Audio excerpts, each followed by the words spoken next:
ইউসুফ আলাইহিস সালাম জেলখানায় বন্দী, সূরা ইউসুফ পড়ে দেখেন।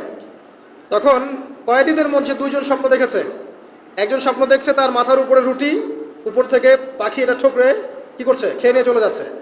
আরেকজন স্বপ্ন দেখেছে যে সে শরাব পান করাচ্ছে একজনকে, আছে না সূরা ইউসুফে। তো ইউসুফ আলাইহিস সালাম বললেন যে যার মাথা থেকে পাখি ঠোকরায় খেয়ে নিচ্ছে খাবার, তাকে শুলদণ্ড দেওয়া হবে।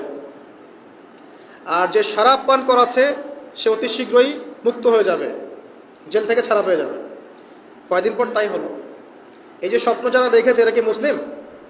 এই স্বপ্ন যারা দেখেছে এরা কিন্তু মুসলিম না। ইউসুফ আলাইহিস সালাম মুসলিম, তিনি আল্লাহর নবী, তিনি স্বপ্নের ব্যাখ্যা করছেন, কিন্তু এখানে একজন অমুসলিমের স্বপ্ন সত্য হয়েছে। একজন অমুসলিমকে আল্লাহ পাক স্বপ্ন দেখাতে পারেন, দলিল আছে কোরআনে।